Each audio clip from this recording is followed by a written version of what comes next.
Hello dear students, welcome to chemistry planet. मैं हूं पंकज पेटवाल और आज हम शुरू करने जा रहे हैं केमिकल काइनेटिक्स का लेक्चर नंबर 4, जहां पर हम डिस्कस करेंगे रेट लॉ एक्सप्रेशन।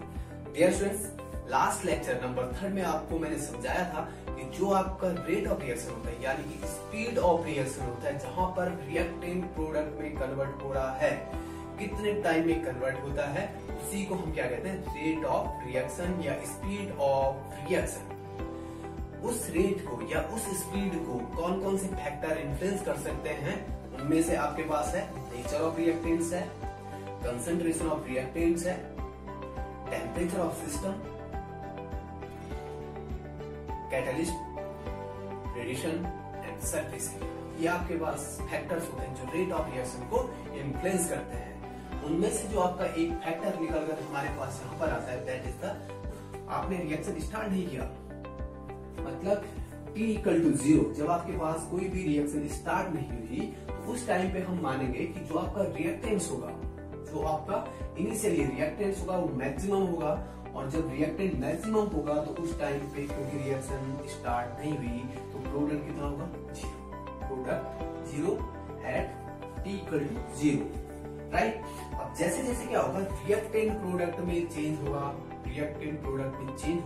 तो जो आपका रिएक्टेंट होगा उसका कंसंट्रेशन घटेगा और जो प्रोडक्ट होगा उसका कंसंट्रेशन क्या होगा, इंक्रीज होगा। यानी कि change in concentration per unit time जो आपका होता है वही आपका स्पीड होता है। तो इस तरह से आप कह सकते हो कि आफ्टर टी टाइम, मतलब 1 सेकंड बाद, 1 मिनट बाद या 1 घंटे बाद जो आपके पास क्या होगा, जो आप ऑब्जर्व करोगे, कंसंट्रेशन ऑफ रिएक्टेंट डिक्रीजेस, धीरे धीरे डिक्रीज होता जाएगा।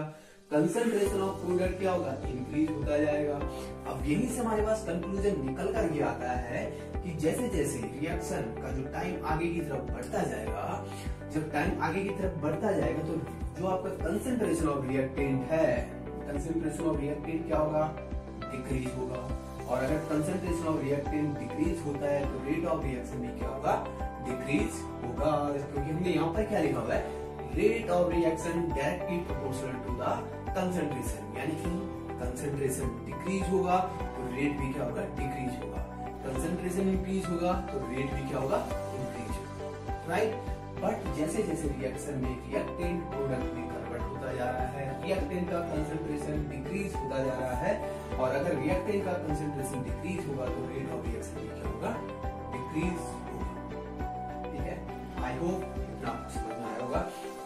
आगे अगर हम बात करें रेट लॉ एक्सप्रेशन की, तो सिंपली जो आपके पास रेट लॉ एक्सप्रेशन होता है या रेट लॉ होता है, वो आपके पास एक तरह से एक्सपेरिमेंटल लॉ है between rate of reaction and concentration of reactant. कोई रिएक्शन हो रही है, वहां पर जो आपको एक्सपेरिमेंटल वेरिफिकेशन करके आपको जो रेट के बारे में बताता है वो आपका होता है rate law. Rate law is the experimental relation between rate of the reaction and concentration of the reactant. ये आपको कहां से करके ये बताता है कि जब से आपका कंसंट्रेशन डिक्रीज होगा तो रेट ऑफ रिएक्शन भी डिक्रीज होता है। ये आपने क्लास 11 पे पढ़ा था, जो कि आपका जो लॉ है, लॉ ऑफ मास एक्शन, पूरी तरह से क्या है, थ्योरेटिकल कॉन्सेप्ट है। जबकि आपके पास रेट लॉ एक्सप्रेशन या रेट लॉ हमारे पास होते हैं, ये आपका एक्सपेरिमेंटल वेरीफाइड लॉ है। ये आप किसी रिएक्शन को देखकर नहीं बता सकते हो कि हाँ इसके लिए हम रेट लॉ इस तरह से लिख सकते हैं। इसके लिए आपको क्या देखना होगा, उसका प्रैक्टिकल करके देखना होगा कि हाँ ये रिएक्शन है, इसका जो कंसंट्रेशन है वो किस तरह से रेट को इन्फ्लुएंस करता है। तो आपको पता है कि जो रेट ऑफ रिएक्शन होगा, rate of reaction that is directly proportional to the concentration of reactant, that will be directly proportional to the concentration of reactants. अब आपको यहाँ पर दिख रहा है ये भी रिएक्टेंट्स है, ये भी रिएक्टेंट्स है, तो मैं यहाँ पर इन सब के लिए ए और बी के लिए अलग अलग एक्सप्रेशन लिख सकता हूँ और बाद में क्या कर दूंगा, कंबाइन कर दूंगा, तो रेट ऑफ रिएक्शन को एक्सप्रेस कर सकता हूँ। तो देखिए जरा, rate of reaction directly proportional to the concentration of reactant. Reactant का कंसंट्रेशन मतलब ये भी रिएक्टेंट, ये भी reactant, I can write here concentration of A, लिख सकता हूँ। फिर मेरे पास ये भी रिएक्टेंट है, ये भी रिएक्टेंट है, तो I can right also rate directly proportional to concentration of B. ये मैं लिख सकता हूं। अब दोनों को मैं कंबाइन करूंगा तो रिएक्टेंट्स हमारे पास होते हैं। ये वाली जो पावर होती है दीज में भी equal to stoichiometric coefficient A B के बराबर हो भी सकते हैं और नहीं भी हो सकते हैं। इसका पता हमें कहां से चलता है? प्रैक्टिकल करके, यानी कि एक्सपेरिमेंट करके हमें पता चलता है कि यहाँ पर जो आपके पास कोएफिशिएंट या नंबर आने वाले हैं वो कोएफिशिएंट के बराबर होंगे, स्टोइकोमेट्रिक कोएफिशिएंट के बराबर होंगे या उनसे अलग होंगे। तो इस तरह से आपके पास सिंपल सा लॉ बनता है, सिंपल सा एक्सप्रेशन बनता है जिसे हम बोलते हैं rate law expression. Rate law expression. अगर मैं बात करूं लॉ ऑफ मास एक्शन की, आपने क्लास 11 में पढ़ा था law of mass action. Law of mass action आपको क्या बताता है? सिमिलर वे ही बताता है लगभग, बट वहां पर क्या होता है कि जो आपके पास रेट लिखोगे, rate of reaction directly proportional to the concentration of A, यही आएगा।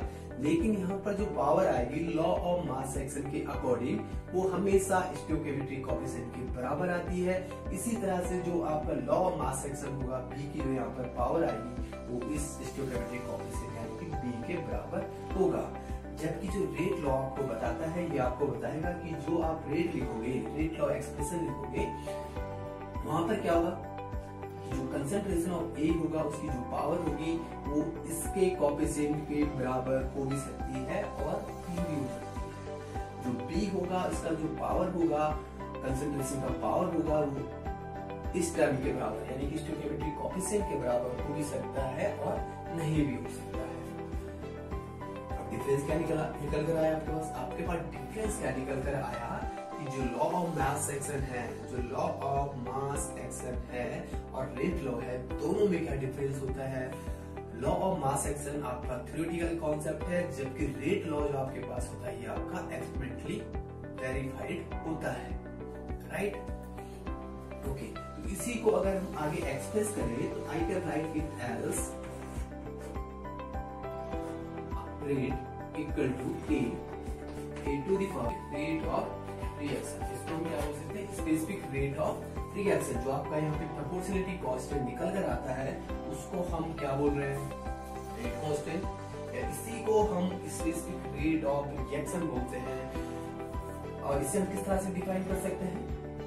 अगर हम किसी रिएक्शन में जो रिएक्टिंग स्पीसीज है या रिएक्टेंट है उनका मोलर कंसंट्रेशन 1 ले लें, मतलब इसका मोलर कंसंट्रेशन 1 मान लें और इसका भी मोलर कंसंट्रेशन 1 मान लें या कर लें किसी प्रैक्टिकल में, तो जो आपका रेट होगा when concentration of A and B are unity, जब इनका कंसंट्रेशन 1 हो जाता है तो आपका जो रेट ऑफ रिएक्शन होगा that will be equal to K. इसके बराबर होगा rate of reaction will be equal to rate constant when we write the molar concentration of reactant is 1. Right? I hope आपको समझ में आया होगा कि जो आपका रेट कांस्टेंट होता है एक तरह से प्रोपोर्शनलिटी कांस्टेंट होता है और इसको हम इस तरह से भी डिफाइन कर सकते हैं कि जब हम क्या करते हैं रिएक्टेंट का कंसंट्रेशन मोलर कंसंट्रेशन 1 लेते हैं तो आपका जो रेट ऑफ रिएक्शन होगा वही आपका क्या होगा? Rate constant. राइट? अब यहाँ पर एक और इम्पोर्टेंट बात हम देखते हैं, अगर हम इसी को थोड़ा सा आगे बढ़ा दें इसी लॉ में, तो जो आपके पास पावर है, यानी कि कुछ भी पावर हो सकती है, बहुत सारे रिएक्टेंट हमारे पास हो सकते हैं, इसके अलावा और भी रिएक्टेंट हमारे पास हो सकते हैं, उनकी भी कुछ ना कुछ पावर होगी।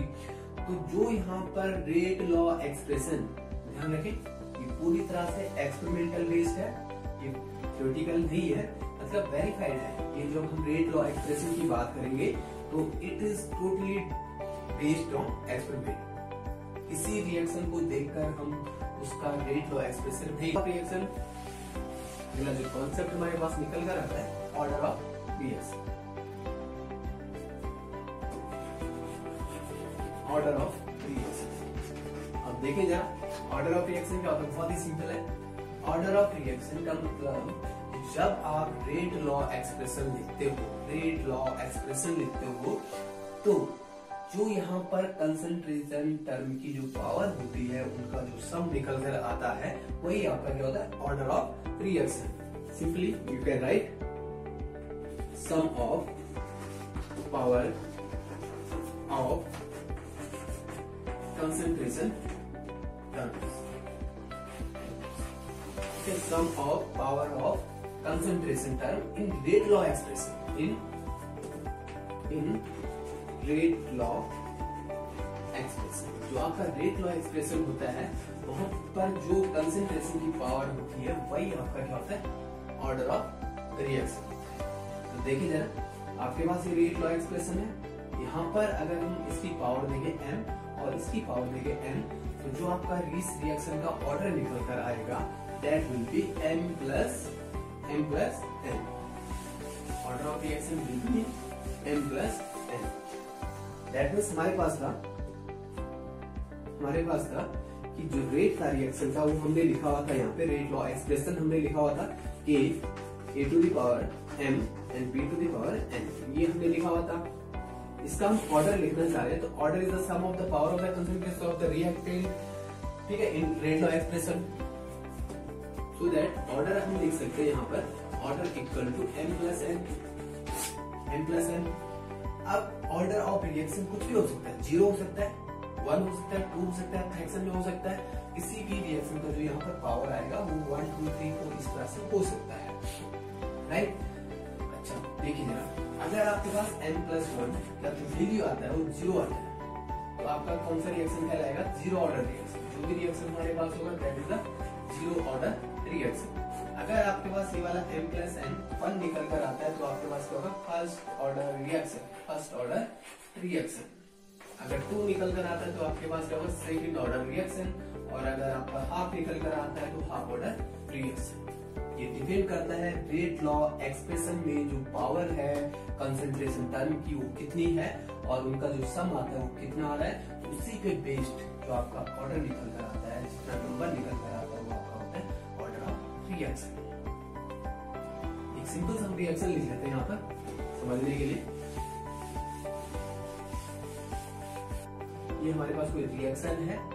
अब इस रिएक्शन के लिए अगर हमें रेट लॉ एक्सप्रेशन लिखना है, अगर हमें सिंपली बोला जाता है कि लॉ मास एक्शन लिखो, तो सीधा सा हमारा एम होता है कि जो रिएक्शन है वो बैलेंस है या नहीं है। लॉ मास एक्शन की अगर मैं बात करूं तो law of mass action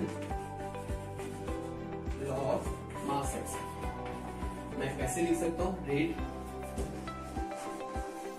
equal to K और concentration of reactant. Law of mass action की जब हम बात करें सीधा बैलेंस रिएक्शन देखनी है और स्टोइकोमेट्रिक कोएफिशिएंट हमें देखने हैं, ठीक। तो आप लिख सकते हैं N2O5 इस तरह से, और यहाँ पर पावर कितनी लिख दोगे 2। तो आपने क्या किया, लॉ ऑफ मास एक्शन आपका थ्योरेटिकल कॉन्सेप्ट है, सीधा आपने देखा स्टोइकोमेट्रिक कोएफिशिएंट और सीधा यहाँ पर लिख दिया। बट एक्चुअल में क्या होता है कि जो इस रिएक्शन का रेट होता है, प्रैक्टिकली देखा गया इस रिएक्शन का रेट किस तरह से डिपेंड करता है, यहाँ पर ये वाला पावर नहीं आता है, यानी कि पावर 2 नहीं होगा। दैट मीन सिंपली इस रिएक्शन का जो रेट आता है जो सेटिस्फाई करेगा कंसंट्रेशन और रेट के एक्सप्रेशन को, that will be rate equal to K and concentration of N2O5 और पावर 1, राइट। मतलब अगर आप इसका कंसंट्रेशन डबल करोगे तो रेट भी क्या हो जाएगा, डबल हो जाएगा। अगर आप इसका कंसंट्रेशन ट्रिपल करोगे तो रेट भी क्या हो जाएगा, ट्रिपल हो जाएगा। जबकि यहाँ से ये क्या बता रहा है कि अगर हम क्या कर रहे हैं, इसका कंसंट्रेशन डबल कर रहे हैं तो रेट कितना हो रहा है, 4 टाइम्स, राइट। अगर इसका आप कंसंट्रेशन ट्रिपल कर दोगे तो रेट कितना हो जाएगा, 9 टाइम्स। अब प्रैक्टिकली देखा जाता है, मतलब हमारे पास कोई रिएक्शन है जिससे हमारे पास N2O5 में डिकम्पोज हो रहा है NO2 and O2 में। जब इस तरह से डिकम्पोज हो रहा है तो हमने देखा कि क्या इसका जो रिलेशन आ रहा है क्या इस तरह से आ रहा है। प्रैक्टिकली जब देखा गया वैसे तो क्या आना चाहिए था कि अगर हम इसका कंसंट्रेशन बढ़ा दें, रिएक्शन हो रही है, डिकम्पोज करा रहे हैं N2O5 को, तो अगर आपके पास N2O5 की कुछ क्वांटिटी है और उसे हम डबल कर दें तो रेट कितना आना चाहिए, 4 टाइम्स। अगर हम इसे 3 टाइम्स करते तो रेट कितना आना चाहिए, 9 टाइम्स। लेकिन प्रैक्टिकली देखा गया कि ऐसा नहीं होता है। इस रिएक्शन में होता क्या है कि अगर इसे आप डबल करते हो तो रेट भी क्या आता है, डबल आता है। अगर आप इसे ट्रिपल करते हो तो रेट भी क्या आता है, ट्रिपल आता है। तो दैट मीन्स ये वाला तो एप्लीकेबल नहीं होगा with rate and concentration of reactant. तो इसीलिए हमें इसकी जरूरत पड़ी जो आपका एक्सपेरिमेंटल लॉ है, राइट। आई होप इतना आपको समझ में आया होगा, इसलिए ये प्रैक्टिकली ड्राइव किया गया। एक और एग्जांपल मैं ले लेता हूँ। अब इसका मैं ऑर्डर बताऊं आपको, तो आप ऑर्डर चेक कर सकते हो। इसका order is the sum of the power of concentration in rate law expression.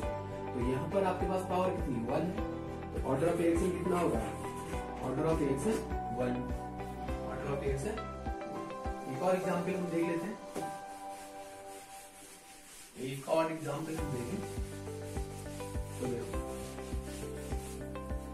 अब देखो अगर हम इसके लिए रेट लॉ एक्सप्रेशन लिखें, रेट लॉ एक्सप्रेशन, राइट। अभी हमारे पास इक्वेशन रिएक्शन है, इसके लिए हमें लिखना है rate law expression. Law of mass action देखते हैं तो क्या होना था, देखो law of mass action. Law of mass action क्या बताएगा आपको, इसका रेट कैसे डिपेंड कर रहा होगा, रेट इक्वल टू के कंसंट्रेशन ऑफ NO2 इसका स्क्वायर आएगा और F2 का पावर 1 आएगा, ठीक है। ये तो आपको लॉ ऑफ मास एक्शन बता रहा हूँ, लेकिन एक्सपेरिमेंटली क्या देखा गया, जो रेट ऑफ रिएक्शन होगा for this reaction that will be equal to K होगा कंसंट्रेशन ऑफ NO2 होगा और कंसंट्रेशन ऑफ F2 होगा।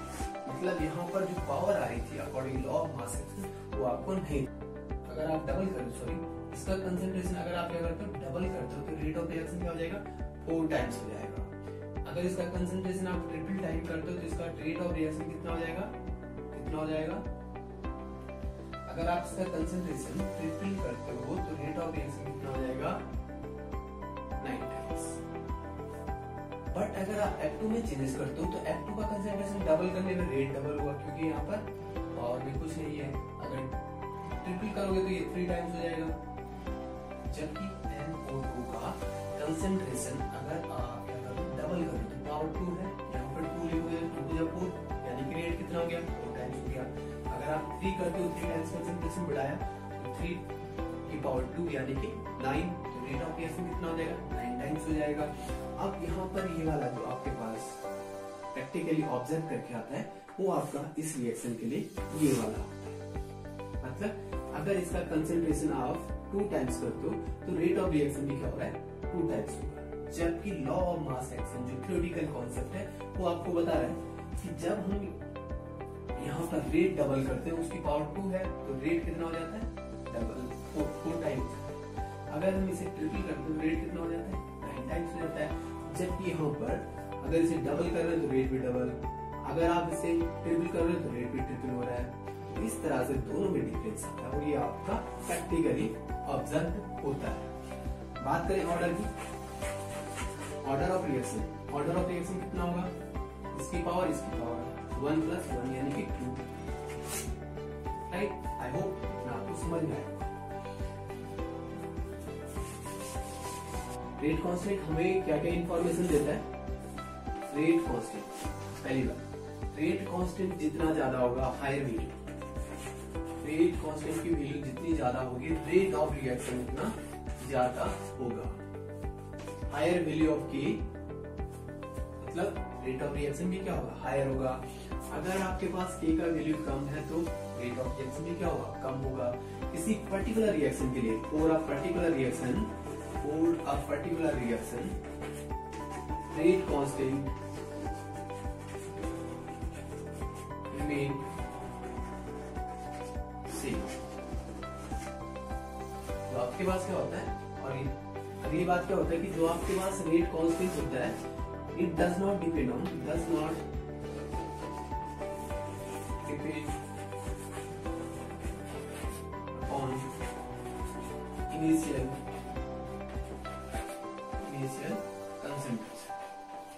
कंसंट्रेशन पर डिपेंड नहीं करता है जो आपका के होता है यानी कि रेट कांस्टेंट।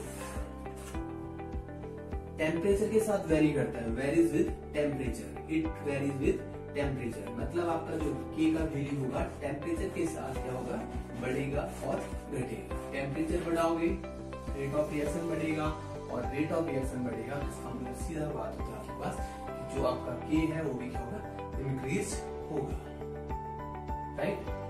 ओके, तो ये आपके पास होता है के। अब हम यहाँ पर बात करते हैं unit of rate constant, unit of rate बात करेंगे। यूनिट ऑफ पास होता है रेट लॉ एक्सप्रेशन का, रेट लॉ एक्सप्रेशन का जो हमारे पास जनरल एक्सप्रेशन है, that is rate equal to K. और यहाँ पर आपके पास कंसंट्रेशन वाले टर्म होते हैं, तो मैं सिंपली लिख देता हूँ क्योंकि हमें यूनिट निकालना है। तो यहाँ पर मैंने लिखा कि कंसंट्रेशन की पावर n है, टोटल पावर n है, राइट। तो rate divided by concentration to the power n equal to आपके पास निकल कर आया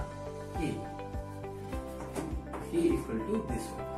अब आपको पता है कि रेट का यूनिट क्या होता है, रेट का यूनिट होता है मोल पर लीटर टाइम इनवर्स, ये होता है रेट का जो यूनिट होता है मोल पर लीटर टाइम इनवर्स। अगर आप गैस रिएक्शन की बात करते हो तो मोल पर लीटर की जगह क्या आएगा, 80।